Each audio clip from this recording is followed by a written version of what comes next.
Ketua Majelis Kehormatan Mahkamah Konstitusi Jimli Asidiki mengaku menemukan banyak masalah usai memeriksa 3 hakim konstitusi kemarin. Nah, setelah kami periksa itu, ya Allah banyak sekali masalah. Putusan Majelis Kehormatan Mahkamah Konstitusi menjadi momen yang paling ditunggu-tunggu oleh publik seantero negeri.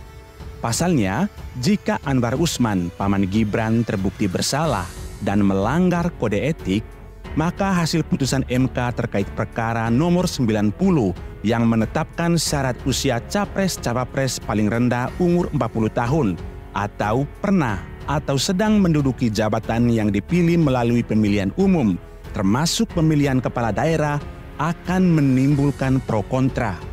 Hal ini karena publik menilai jika proses pengambilan keputusannya sudah melanggar aturan etik, maka hal itu turut mempengaruhi hasil putusan MK.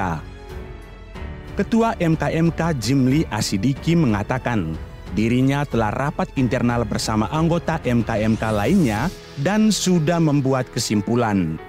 Meski kesimpulan itu belum diketahui, namun sejumlah pernyataan Jimli memang ngeri-ngeri sedap.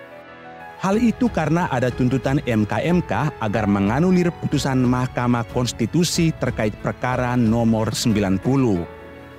Lantas, apa saja pernyataan Jimli yang terkesan memberi sinyal putusan MK? Berikut ulasannya. Pertama, Anwar Usman terbukti bersalah. Jimli membenarkan Ketua MK Anwar Usman terbukti bersalah dalam memutuskan perkara nomor 90 tentang batas usia minimal capres-cawapres.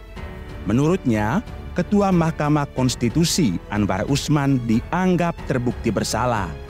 Pernyataan Jimli ini dilontarkan untuk menjawab pertanyaan awak media terkait apakah ipar Presiden Jokowi itu terbukti bersalah atau tidak. Hal itu ia lontarkan di Gedung MK pada Jumat 3 November 2023. Terbukti bersalah? Iya loh. Banyak laporannya kan 21 semuanya. Jimli mengungkapkan Anwar Usman merupakan hakim yang paling banyak dilaporkan. Totalnya terdapat 21 laporan. Terkait bukti-bukti penguatan dugaan pelanggaran etik Anwar Usman, Jimli Asidiki mengatakan semuanya sudah lengkap. Bukti-bukti tersebut termasuk keterangan ahli, saksi, rekaman kamera pengawas atau CCTV, dan sejumlah surat menyurat. Majelis Kehormatan Mahkamah Konstitusi menyebut sudah mengantongi bukti rekaman kamera pengawas atau CCTV soal kejanggalan pendaftaran gugatan usia minimum capres-cawapres. Kedua, Republik Rasa Kerajaan. Jimli juga secara belak-belakan menilai saat ini merasakan sistem republik dengan rasa kerajaan. Dia menganggap proses berjalannya demokrasi di Indonesia sudah mulai tergeser.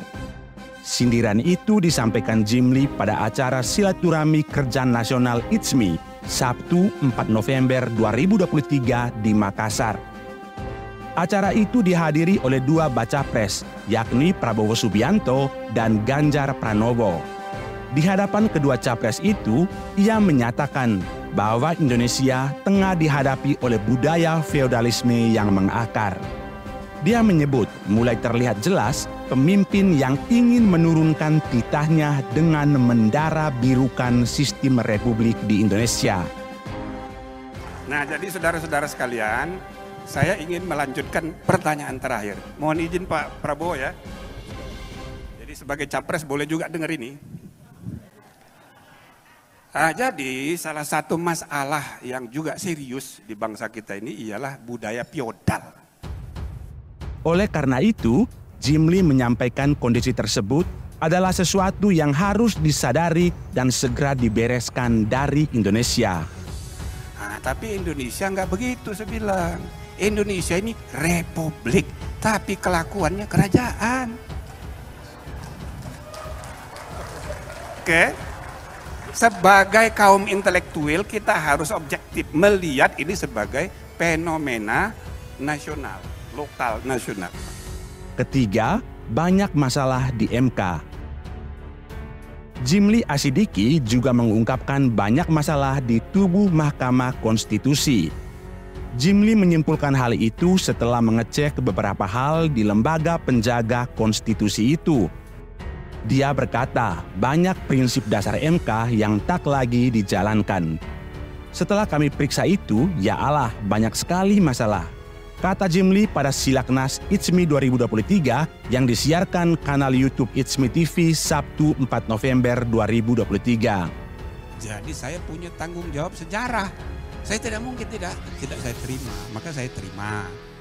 Nah, setelah kami periksa itu, ya Allah banyak sekali masalah. Itu loh. Karena saya selama 20 tahun yang lalu jadi ketua, itu kan meninggalkan hal-hal yang baik. Sebagian itu nggak diteruskan. Nah, tapi kan saya nggak bisa buka-buka keluar. Kita fokus saja ke soal kode etik. Nanti saya akan silahkan dibaca di putusan. Dia mengatakan tak bisa mengungkapkan detail masalah-masalah itu ke publik.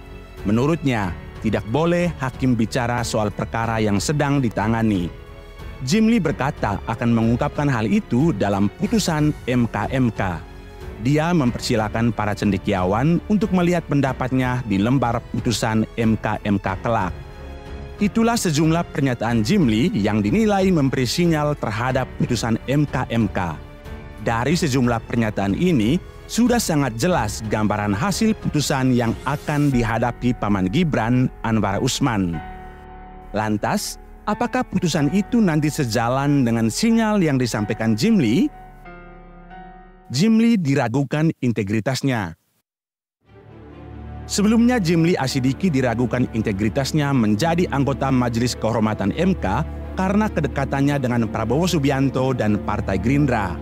Direktur Eksekutif PVRI Jansen Dinata mengatakan, posisi Jimli berpotensi konflik kepentingan lantaran anaknya Robi Ferliansa Asidiki adalah pengurus Partai Gerindra.